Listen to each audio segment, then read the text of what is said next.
membaginya, mengajarkan kepada siswa supaya lebih terinci per masing-masing materi tersebut. Lagian bisa di apa namanya buku-buku yang sebelumnya yang di 2013 pun masih bisa kepake. Tapi mungkin nggak bisa dibagikan ke siswa, guru aja yang menggunakannya dan menyesuaikan dengan materi yang sekarang gitu. Oke, baik Bu. Mungkin di kurikulum Merdeka ini lebih menyesuaikan ke minat bakatnya siswa ya Bu. Ah ya, Jadi iya. seperti materinya disesuaikan dengan siswa ya Bu. Nah, Iya. mungkin perubahan ini nggak hanya dirasakan oleh guru aja ya Bu. Untuk menurut Ibu sendiri, respon atau semangat belajar dari siswa-siswa Ibu bagaimana Bu atas menanggapi kurikulum mereka ini? Iya, karena siswa ibu khusus ngajar kelas 7 ya, karena Ya. perpindahan dari SD ke SMP itu terasa sangat berbeda sekali bagi siswa. Mungkin karena perbagian bagian per mapelnya gurunya juga beda-beda. Nah, khusus untuk penerapan kurikulum Merdeka itu sendiri palingan di bagian pembagian siswa berdasarkan gaya belajarnya atau pembagian tugas apa asesmennya berdasarkan minatnya gitu. Terkadang ada beberapa siswa itu komplain tentang nilainya karena dia merasa dia lebih apa dari siswa yang satunya yang mungkin uh, apa tara apa level kesulitan dari soal tersebut berbeda sementara nilainya sama. Terkadang itu aja yang bikin siswanya bingung. Oke, Dan baik guru Bu. pun juga agak kesusahan sih mencari uh, soal yang sesuai dengan tingkat apa siswa tersebut kemampuannya gitu. Iya. Jadi agak lebih tricky ya Bu untuk menyesuaikan Iya, dengan per orang siswanya gitu ya Bu. iya. Nah, eh, bagaimana partisipasi orang tua mungkin Bu atau wali murid dalam mendukung pembelajaran bahasa Inggris ini dengan kurikulum Merdeka Bu? Menurut Ibu? Kalau yang terkhusus di sekolah kami, nah yang ibu rasakan sih dukungan masih minim karena ya yang mungkin yang di dalam pemikiran orang tua itu kurikulum merdeka itu ya udah arti merdeka ya anaknya merdeka gitu. Dan mungkin satu hal lagi yang menjadi permasalahan di sekolah kami ya, mungkin karena banyak faktor salah satunya itu yang membuat siswa itu apa bermasalah itu karena kehadirannya yang kurang. Nah, untuk itu kami kan mengadakan semacam ada sekali sesuatu yang ada dalam konsep mereka. Nah, yang satu Ya, lagi ketika pas pelaksanaan P5 itu rata-rata orang tua murid ada yang support mungkin dalam pelaksanaan seperti kemarin itu kita ngadain pelaksanaan sholat jamak dan qasar sehingga anak kita itu harus dilibatkan aksi nyatanya berkunjung ke suatu tempat yang memenuhi syarat untuk bisa melaksanakan sholat jamak.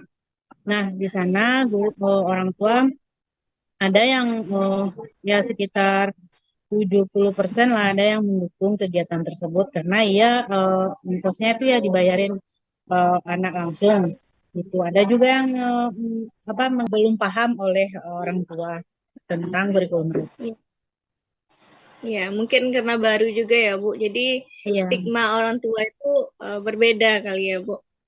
Em, Selanjutnya Bu, mungkin kita bisa uh, kembali ke topik pembelajaran bahasa Inggrisnya Bu. Untuk sekarang kurikulum Merdeka ini kan guru itu diminta untuk menyusun RPP dan modul ajar ya Bu. Ya, Nah tentu saja itu udah berbeda, udah dibikin apa namanya direvisi ulang dong ya Bu dari kurikulum sebelumnya. Nah untuk iya. penerapan uh, rancangan pembelajaran RPP-nya ini kepada siswa bagaimana, Bu? Maksudnya rancangan RPP.